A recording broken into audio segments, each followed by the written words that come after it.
It's time for another show from Colin Jones, the Reasonable Adventurer. Time for you to take another step towards creating your own opportunities for satisfaction.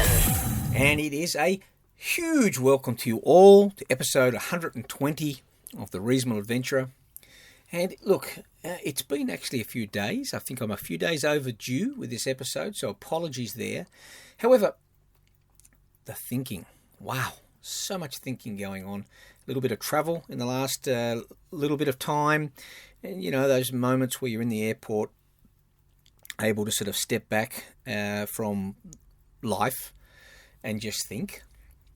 And then back into my routine on the weekend again, listening to a new book. And I wanted to sort of share with you. It's only a short book. It's from one of my favourite authors, James Hollis, that we've talked about in various other episodes before.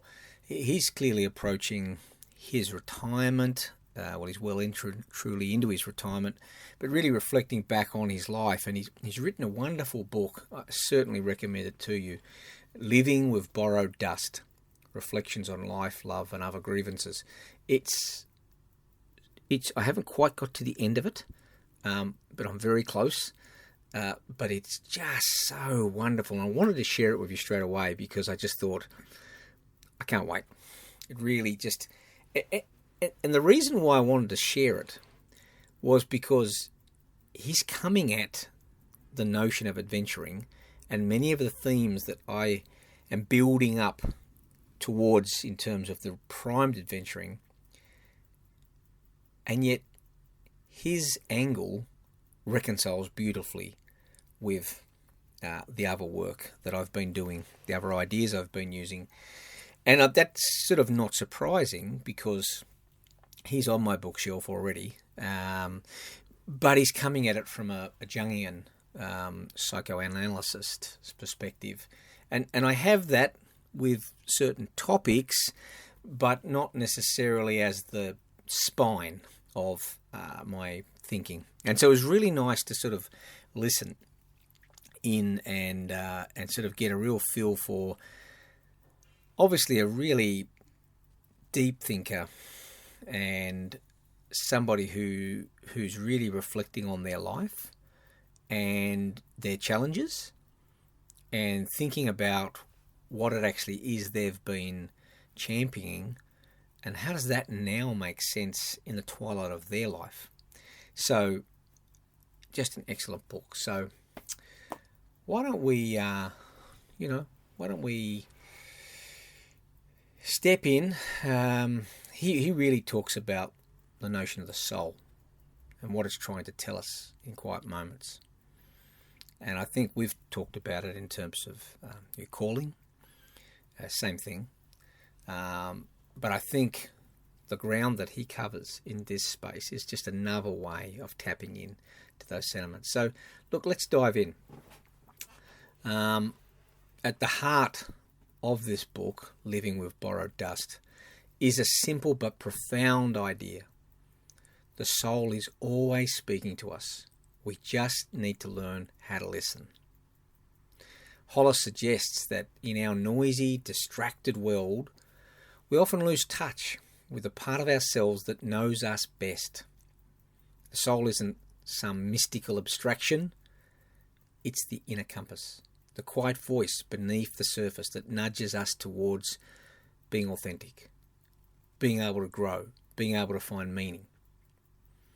He writes, behind the noise and beneath the surface, something in the soul of each of us cries out. And that cry, it comes through symptoms, dreams, restlessness, and even grief. These aren't problems to be solved. They're messages, he would argue, to be decoded.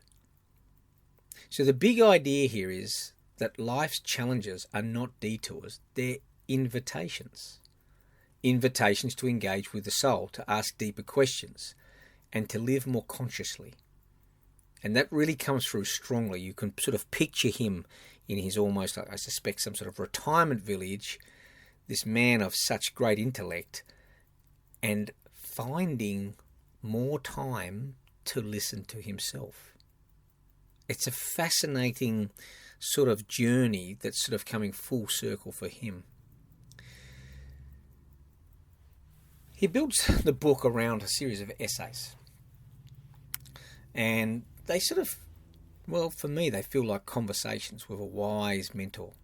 Each chapter explores a different facet of human experience: love, loss, happiness, death, dreams, and even the divided soul of America. One essay asks, what is happiness really?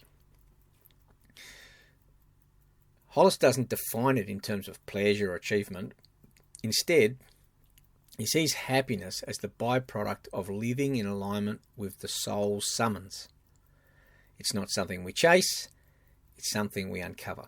And I think if we go back a few episodes and tap back into the work of Robert MacIver and The Pursuit of Happiness, that's in exact alignment. Coming at it from different perspectives. A sociologist thinking about the world, and here's a psychologist thinking about the world, and yet they get to the same point. Another essay explores our fear and fascination with death. And he doesn't shy away from the big questions. He invites us to see death not as an enemy, but as a mirror, reflecting what truly matters. There's also a powerful reflection on dreams, the real substance of his career. Not just the ones we might have at night, but the ones we carry in our hearts. Hollis encourages us to approach our dreams with reverence as expressions of the soul's longing. So throughout the book, he returns to and reminds us of his Jungian psychology as a lens that he's using, helping us to interpret the symbols and patterns that show up in our lives. But just as he's not in his other books, like at Unexamined Life, that was another one of his books, which is a really beautiful book, he's not preachy. He's a guide, not a guru. You don't feel like you're being lectured to, and you don't feel like you're being told you're doing something wrong. He's just offering suggestions on how we might be able to better listen. So, how might we apply these soulful insights into our everyday lives?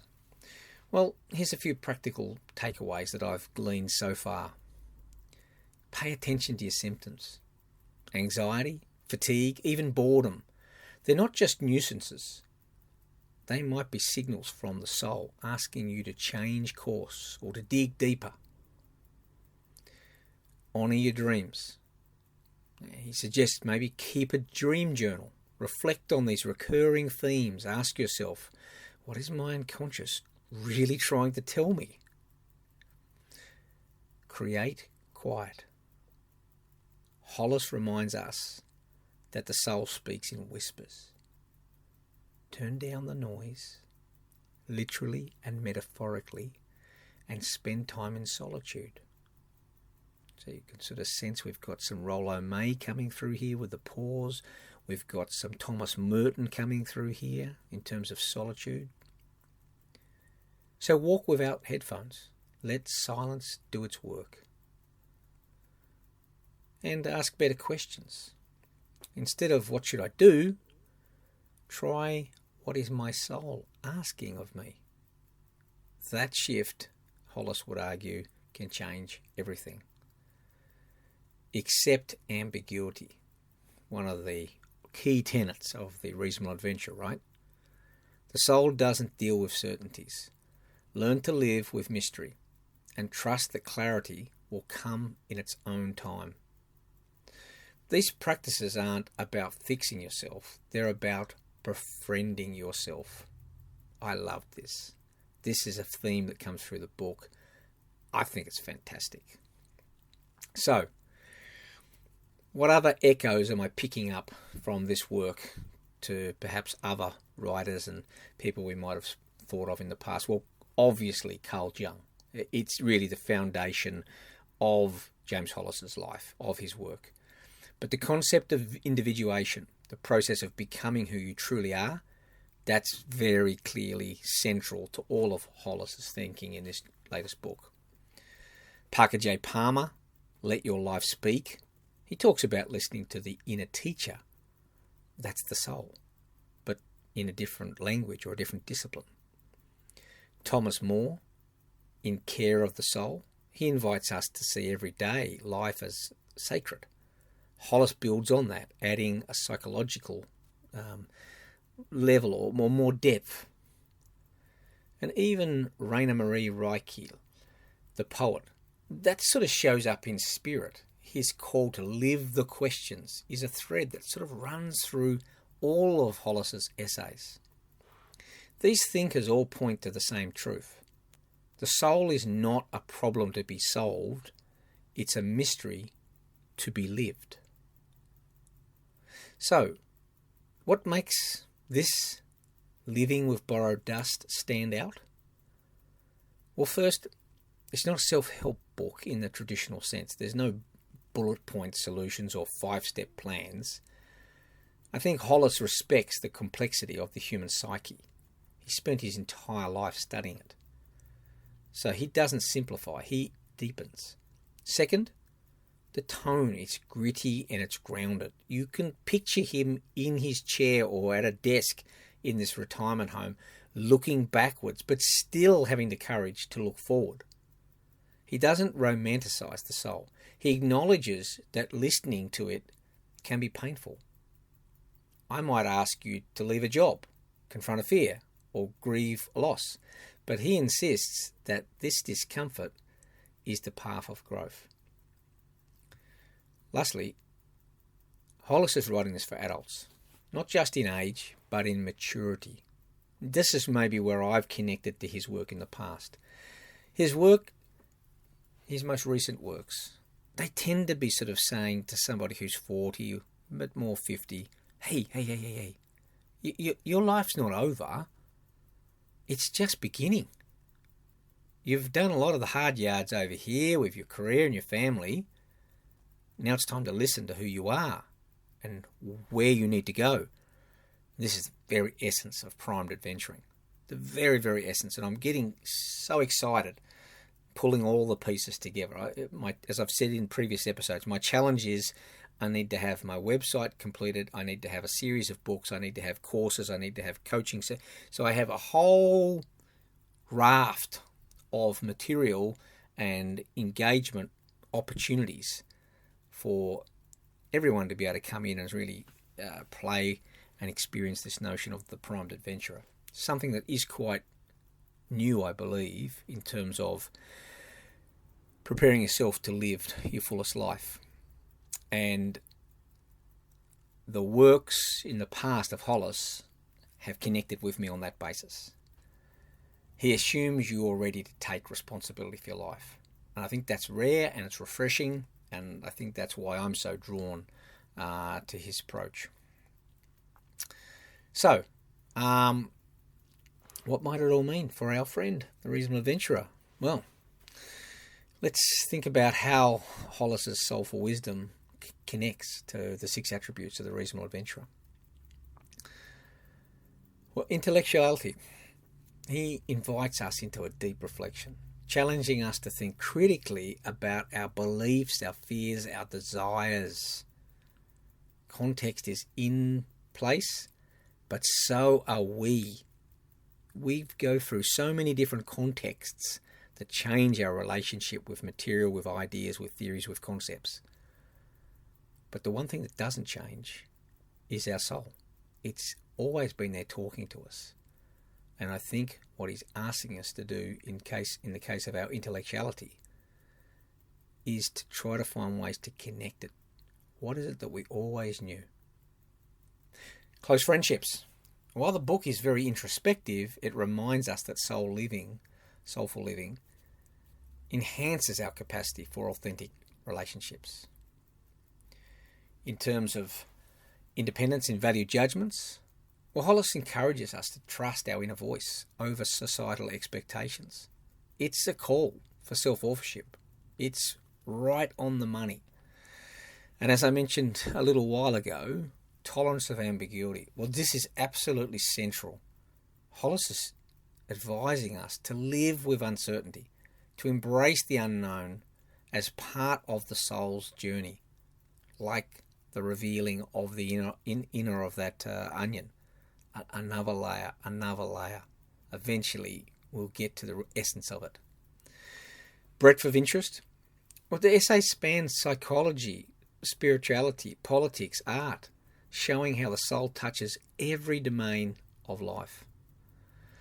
And sense of humour, look, I suppose it comes back to us like a mirror, because while Hollis is not overtly funny in the way he presents his thinking, his humility and honesty bring a kind of gentle humour, the kind that comes from seeing life clearly and still choosing to love it.